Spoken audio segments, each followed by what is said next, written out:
Your TBR is too damn long for you to be reading books you don't like. Hello Shiny Baes, hello besties! It is officially January 31st. You know what that means? Wrap up time. Here are all the books I read in January, and what I thought about them, and what I rated them, and a little bit about each book. But no spoilers. That was a mouthful. That's what she said. Okay. The first book I want to talk about today is actually the only book I rated 5 stars this entire month, and I think I read about 20 books, somewhere close to 5 stars, but this is the only full 5-star one, and it also was the first book I read the entire year. I wanted it to be special, so of course it was Final Offer by Lauren Asher. This is the last book in the Dreamland Billionaire series, and coincidentally it just came out today, so you can go read it on Kindle Unlimited and you can go get your paperbacks. So Final Offer, like I said, is the last book in the Dreamland Billionaire series, which is the fine print, their terms and conditions, then Final Offer. They are all interconnected standalone, so you can read just Final Offer if you'd like, but I love every single book in this series. I rated every single one 5 stars, so I would highly recommend doing all of them. The first book is Rowan and Zara, the second book is Declan and Iris, and the third one is Cal and Alana, and all 3 of them are brothers, and you get to follow their stories, and you get to see each brother in each other's story too, which is so much fun. Like, one of my favorite parts of Final Offer was seeing Declan and Rowan. They were so funny, and for what? Literally for what? Declan in his own book is not funny. Declan in Final Offer is a clown, a whole clown, in the best way. I hate clowns, but I like Declan. Anyway, Final Offer is dual POV, just like every single book in the Dreamland Billionaire series, and it is childhood friends to lovers. It's a second chance romance. There are a lot of tropes that I do not want to talk about in here because I don't want to spoil anything. Please just read it. Basically, Cal used to go to this lake house every summer with his family, and that's where he met Alana, and they became best friends when they were kids. And then now they get their second chance because something happened between them and they have lost touch and they see each other again. Because if you don't know, in the Dreamland Billionaire series, every single one of the brothers has to like complete a task to be able to get their inheritance. So like Rowan has to take over the Dreamland Park. Declan, for some reason, has to get a wife and a kid. I feel like he got the very extreme end of the deal there. Like, Rowan gets to run a Disneyland style park. Cal gets to go back to the lake house and sell that lake house. Declan, have a wife and kids. Anyway, Cal has to go to the lake house that they used to go every summer, and he has to sell it. However, Alana is also on the deed of the house, and she does not want to sell it. There's a lot to this book. I don't want to tell you. It is quite long. It's literally 600 pages or so. It's definitely the longest book in the series for good reason. It has a lot of story, a lot of emotion. I expected Cal to be very sunshine, and although he was also very dark and emotional and had a lot going on. I think Cal is the character I relate to the most, which is why I love this book so much, because I saw myself a lot in his eyes and through his POV. Coincidentally, he's a Cancer too. His birthday is July 22nd. My birthday is July 21st. This book is amazing. It has a lot of emotion, so be ready. Search up trigger warnings. It's a little bit heavy, but in the best way. The ending was exactly what I wanted of the Dreamland Billionaire series. I expected a lot from this book, and it really, really delivered. I just love everything about it, honestly. Cal and Alana own a special place in my heart. Please go read Final Offer. It's out today, so 5 stars. My only 5-star of the month, and as it deserves. This next one I listened to, and that is Highly Suspicious and I'm Fairly Cute by Talia Hibbert. This is Talia Hibbert's first YA, I think. It follows Celine and Brad, and they are friends to lovers, but like friends to enemies to lovers, because they start not getting along for a bit and then reconnect because of this trip they're both taking, this camping trip. I don't really know what to say about this one because I didn't like it. I expected myself to like it because I love Talia Hibbert, but I think that I'm kind of gonna stick with adult books by her because the tension is much better. But like, I felt like the chemistry wasn't that great. I just saw them as friends the entire time. I didn't feel Brad and Celine's connection, you know? And I just wasn't that interested in the plot either. Like, the plot was just them going on this camping trip, and like, I don't know. I don't really know how to explain it. I just didn't feel connected to the story at all. Not just the characters, but the plot as well. So this is a 3-star. It was like cute in some moments, and I did finish it. But if I wasn't listening to it, I don't even think I would have finished it. That's how much I just did not like it, which is upsetting because I love the cover and I love Talia Hibbert. But like I said, I think I'm going to stick with adult books by her. But I would say still give it a shot if you'd like. Talia Hibbert is an amazing writer, so I didn't have any problems with the writing. It's just the chemistry. I didn't feel it. And, you know, I didn't feel that connection. But you know, cute nonetheless, 3 stars still. This next one I read on my Kindle, so I do not have the paperback, and it's A Long Time Coming by Megan Quinn. This is the 3rd book in the A Not So Meet Cute series by her. So A Not So Meet Cute's the first one, and then Not So Meant to Be is the second one, and this one's the 3rd one. I love A Not So Meet Cute. It was definitely my favorite in the series. Didn't like at all So Not Meant to Be. That one was horrible to me. I'm pretty sure I either gave it 1 star or I DNF'd it. But the 3rd one I loved. I loved.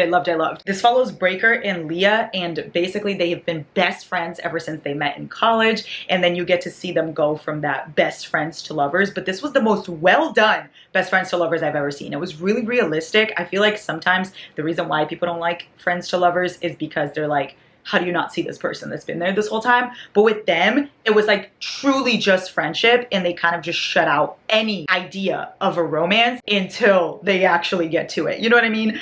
He does fall first. It's basically like she is about to get married, and he realizes he's been in love with her once he sees her going to get married, and he's also the maid of honor at her wedding. So Breaker and Leah were honestly so different than the other couples I've seen Megan Quinn write. I feel like she writes a lot of spicy couples, and although there was a lot of spice in this book and the spice was immaculate, I feel like they had a different connection. They were both very into the same stuff. Like they both loved Star Wars, board games, silly stuff that I love, so I think that's why I connected with this book so much. And they truly were just best friends, like to the point that they literally left college and moved right next to each other because they couldn't be apart. Like they're neighbors. That's how obsessed with each other they are. Their friendship was amazing. Their connection was incredible. And then when it moved on from the friends to lovers, I still felt that chemistry. It reminded me a lot of My Best Friend's Wedding meets Maid of Honor meets a little bit of Monster-in-Law. Like if you combine all those three movies, I feel like it makes A Long Time Coming. The only reason why it's not full 5 stars for me is because I will say it took a really long time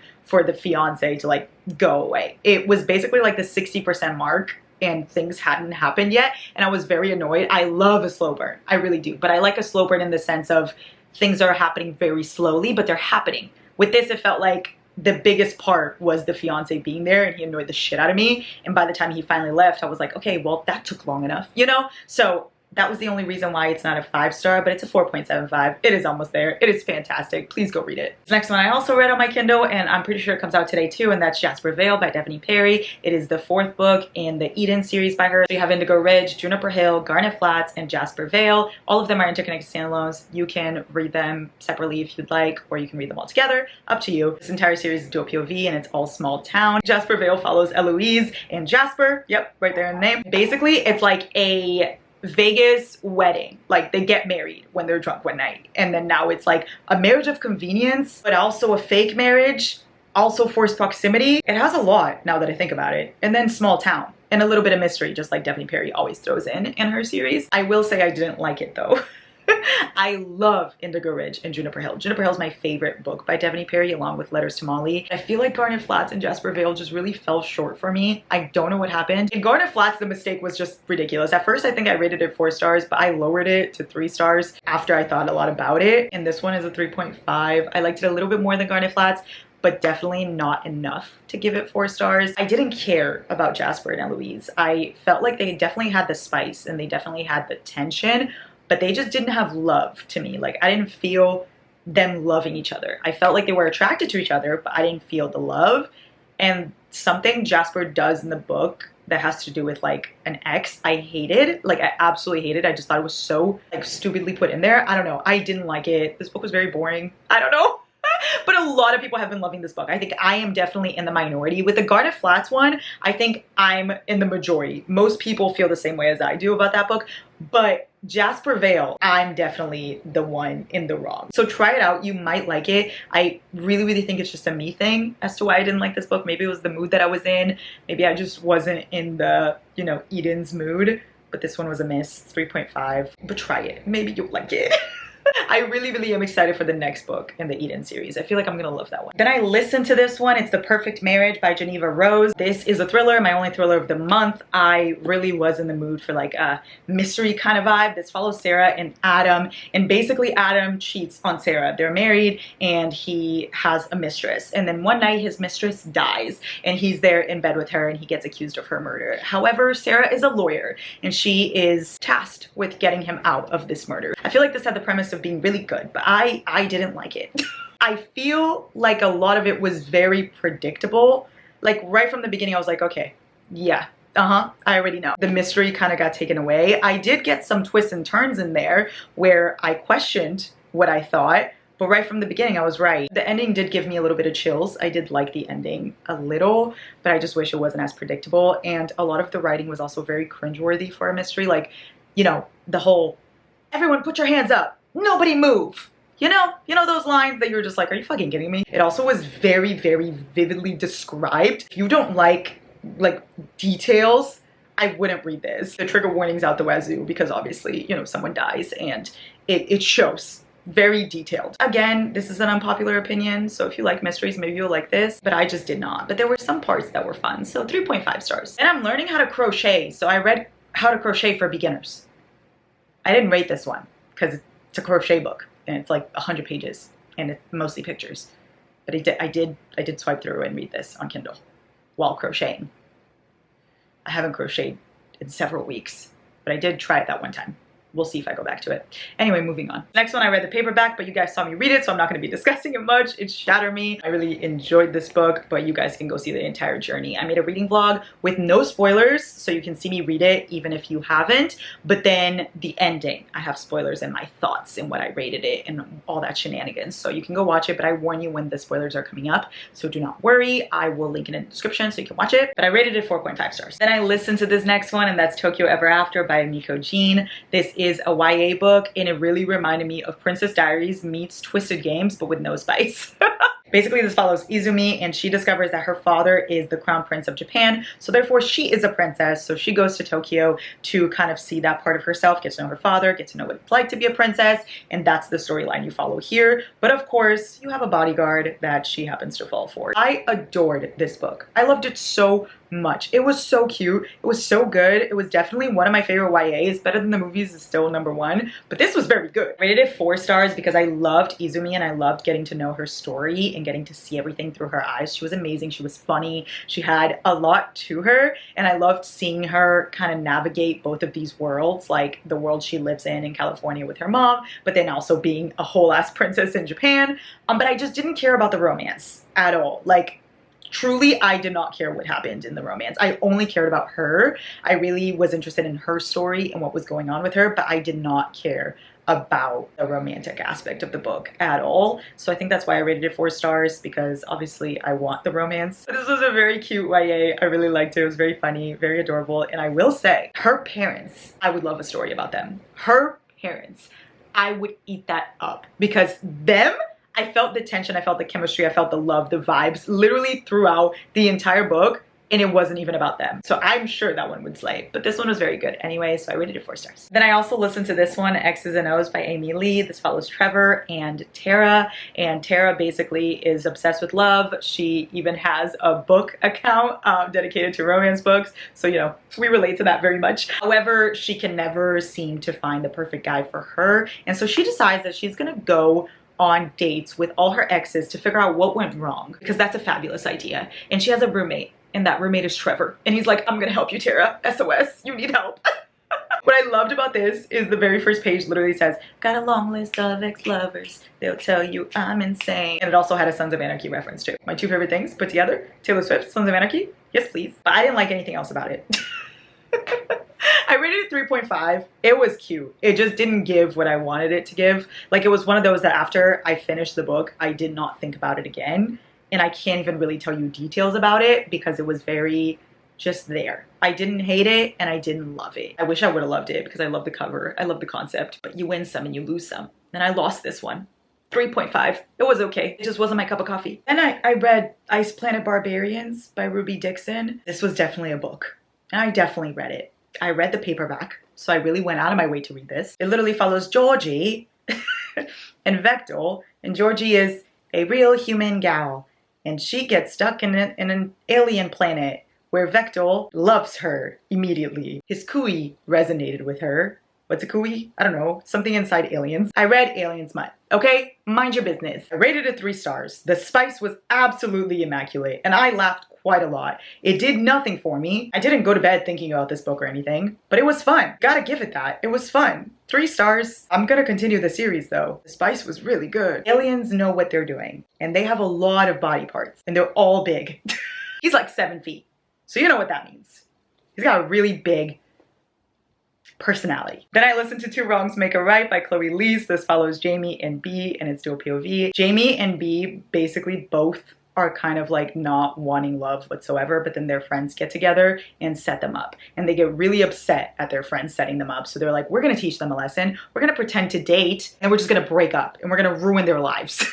What an iconic plant. This book was so fucking good, so refreshing. This man's obsessed with her. It had so much representation too, which was really, really good to see. It had anxiety rep, medication, therapy, pansexual, autism. It definitely felt like it was just really, really nicely done, nicely written. I adored that about it. I loved reading so much representation in a book. I think Chloe Leese just does such a good job with writing, honestly. Like, I didn't feel bored throughout the book. Like, the first half definitely was better for me than the second half, but the characters were really mature and the story was really mature. It felt like I was reading a very grown-up story, but with such a fun plot and a lot of spice as well. It was one of those that, like, you don't expect the guy to be spicy, but he is. He might not look like he gets bitches, but honey, that dick was 11 inches. So I rated this one 4.25. Like I said, I only didn't rate it higher just because the first half of the story was definitely more interesting to me than the second half, but I still really enjoyed it. Then I tried reading this, How to Fake It in Hollywood, but I DNF'd it. I literally got so bored of this book. I don't know what happened. I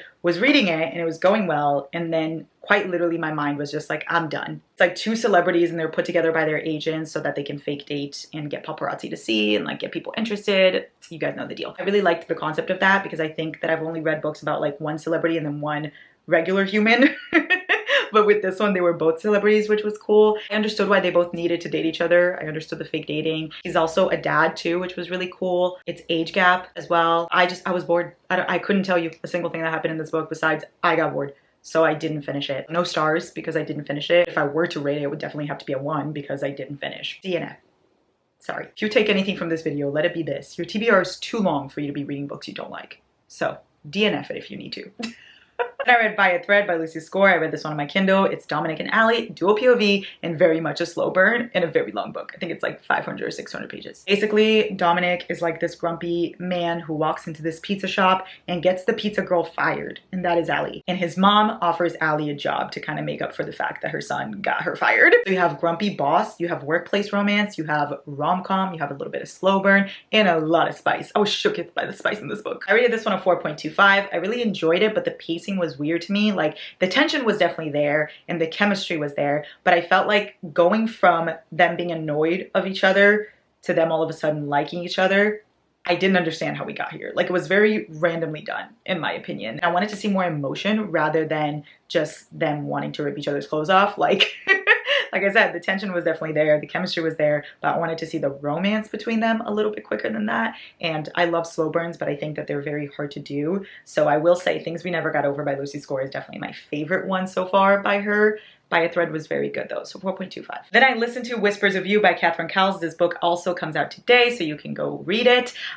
This is the first book in her Lost and Found series, I'm pretty sure it's gonna be called. This follows Holt and Wren. It's small town with a little bit of mystery, just like the other Catherine Cowles books I read. Whispers of You is a second chance romance, and basically Wren and Holt were together in high school, and they've known each other their whole lives. His family is basically her family, so they're very close, but then something happens one night where they are ripped apart. I don't want to explain it because I think going into this book kind of blindly is amazing because that's what I did, but for sure search up trigger warnings because it's a little bit on the heavier side. I loved the mystery, I loved the second chance, and I loved the couple. I felt like they were so connected. I didn't expect to feel that connection through the pages, but I did. All through my ears because I listened to it. But my ears were listening to the pages. Someone reading the pages. You get what I'm saying. I rated it 4.5.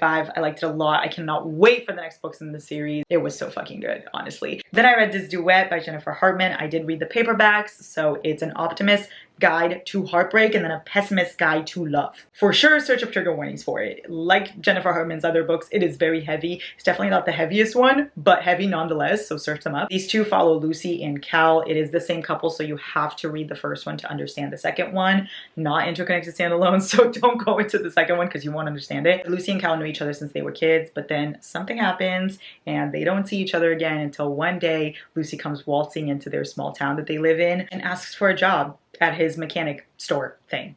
And he gives her a job, so she becomes the receptionist. So it's a little bit forced proximity, boss employee, childhood friends to lovers, definitely a lot of trauma.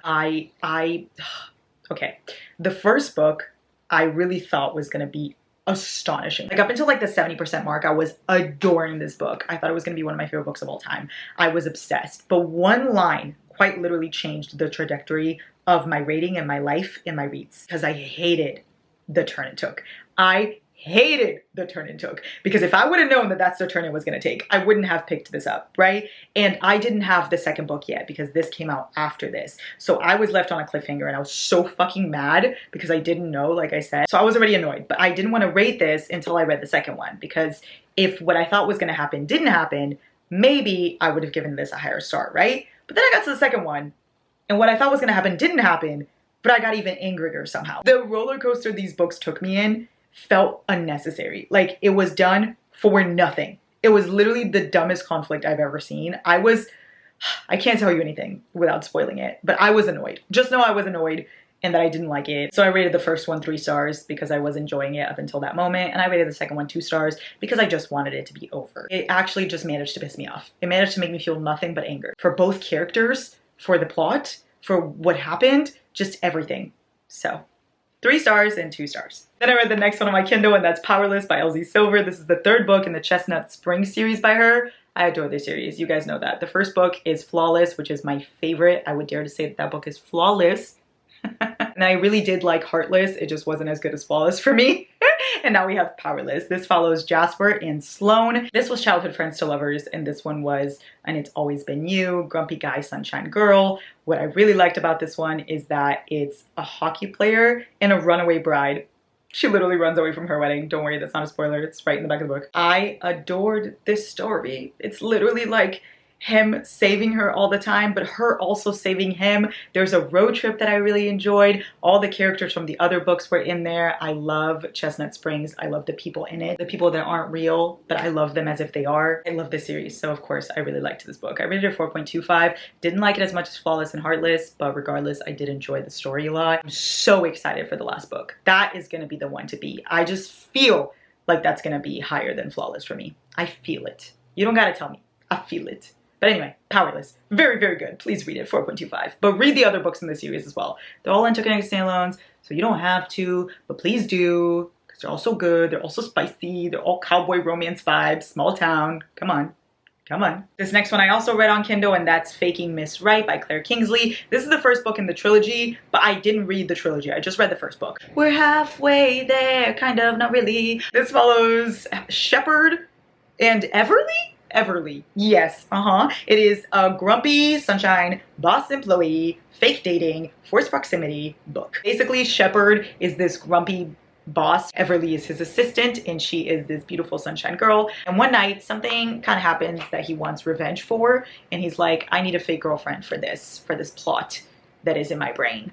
And so he calls Everly, and he's like, assistant, get here right away. I need you to be my fake girlfriend. And that's where the fake dating starts, and the forced proximity. And grumpy sunshine, very spicy. I didn't expect the spice with a cover like this, but it was very spicy and very cute. I'm very excited to read the other books in the series because it's about best friends. 4 stars. I'll get to the other 2 later, at a later date. Who knows when, but I liked it. I'm not gonna be talking about my last 3 reads because they were rereads. I know what you're thinking, Larry, you have such a huge TBR. Why are you rereading books? And let me explain. It's because I was a little bit in a slump after Final Offer. And by a little bit, I mean a lot of it. And so after Final Offer, I didn't want to read anything. So I just reread some of my faves. So I reread Beach Read by Emily Henry. Adored it. 5 stars, of course. I love it. So, 5 stars again. And then I reread Binding and Keeping 13 by Chloe Walsh. Why I did this is beyond me because these books are huge. I could have literally read like 5 other books. But instead, I chose to reread these 2. 5 stars for both of them. I regret nothing. But these are all rereads. I've talked about all 3 of these books before. You guys know how much I love them. I highly recommend. Please search up trigger warnings for Binding and Keeping 13 if you're going to read it. Search up trigger warnings for Beach Read too. Don't let the title fool you. It's heavier than you would think. But I love January and Gus. I love Johnny and Shannon. I love these books, and I don't regret rereading. Go yell at someone else, because I don't care. So that was my January Shotty Bays. Let me know your favorite book of the month. Let me know your least favorite book of the month. Let me know anything you want to let me know in the comments below. I love you so, so much. Have such a good day.